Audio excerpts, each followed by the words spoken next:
Welcome to Homeschool Nolan, here to help you navigate learning in the digital age. Today I'd like to talk about the art of persuasion and debate, and how you can win the crowd like Mark Antony does in William Shakespeare's play Julius Caesar. Like many kids today, I was on the debate team when I was in high school, and while debate is a valuable skill that forces you to see both sides of every issue, I've found that's actually not a very useful term in terms of persuading people and changing their minds. Just think, when was the last time you changed your mind on a heated issue because someone used brilliant facts and logics to destroy your arguments? When was the last time you saw someone else change their opinion because of flaming comments on social media? The fact is, we human beings are emotional creatures, and it's always very hard to convince anyone that they are wrong. But William Shakespeare shows us how it can be done through Mark Antony's brilliant speech to the Roman crowd in his play, The Tragedy of Julius Caesar. But first, some background. The Tragedy of Julius Caesar is about how a group of Roman senators conspire and assassinate Julius Caesar, ostensibly out of fear that he was becoming a tyrannical ruler. Leading the senators is Cassius, who had fallen out of favor with Caesar. Cassius, though, is able to manipulate Brutus, Caesar's longtime friend, into joining the conspiracy. He does this by appealing to Brutus's sense of idealism against tyranny.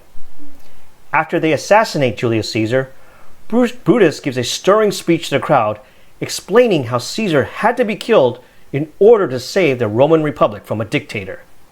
The crowd seems to agree with Brutus, believing that Caesar had to be killed in order to save the Roman Republic. And this is where Mark Antony comes in. Mark Antony was a close friend of Julius Caesar and was outraged over his murder. So how does he win the crowd over to his side? Does he use facts and logic to destroy Brutus's arguments and shame him and rip him apart? Not exactly.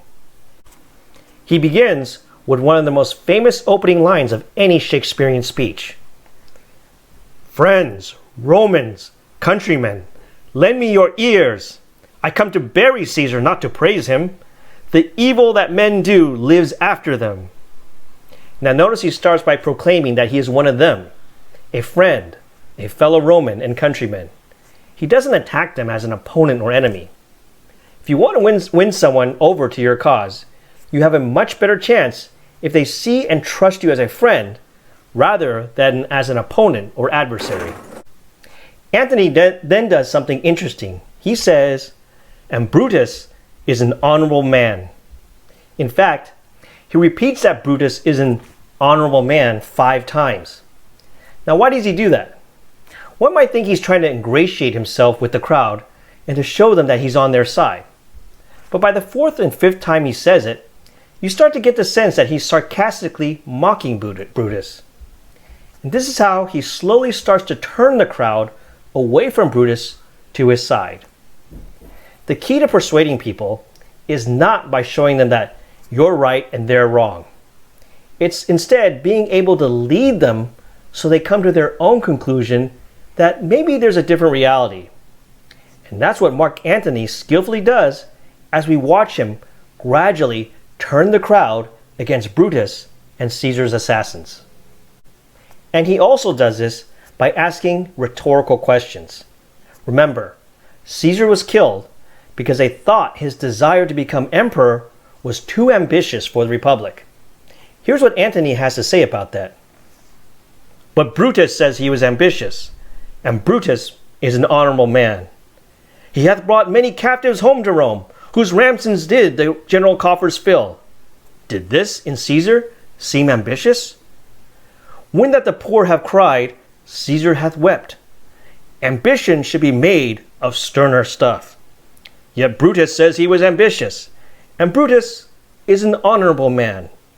You all that did see that on the Lupercal, I thrice presented him a kingly crown, which he did thrice refuse. Was this ambition? Notice how Antony humanizes Caesar by pointing out how he wept with the poor and how he actually thrice refused the crown before. This eventually plants enough seeds in their heads and persuades the crowd that Caesar was not the tyrannical monster the senators made him out to be. Now, Shakespeare was, of course, meant to be watched on stage, and I recommend watching clips of this scene by brilliant actors like Marlon Brando and Charlton Heston. For younger readers, the language of Shakespeare can be daunting. For them, I recommend a Shakespeare story series by Andrew Matthews and Tony Ross. In fact, I recently got reintroduced to Shakespeare when I discovered this book in the waiting room at the dentist's office. This book is nicely illustrated and makes the world of Shakespeare come alive for younger readers. By the way, if you're looking for an online class on Shakespeare, check out Study.com. Study.com has over 8,300 engaging educational videos, including lessons on Julius Caesar and other Shakespeare plays. I use it with my son, and we find it a great way to not only support his homeschooling, but my own supplemental learning as well. Use the coupon code HomeschoolNolan and get 30% off the first 3 months. Check out Study.com today. Many years ago, Dale Carnegie wrote a book called How to Win Friends and Influence People. It was one of the best-selling books of the 20th century. My favorite chapter in this book is titled, You Can't Win an Argument, where he argues that the only way to get the best of an argument is to avoid it. Sure, you can debate and poke holes in your opponent's arguments, and you can try to shame them on social media. But even if you win, you lose because you'll only end up making them feel inferior and resentful, and they will never admit to changing their mind. William Shakespeare, though, through his characters, understood this, because Shakespeare understood human nature better than anybody, and that's why we still read and study Shakespeare today.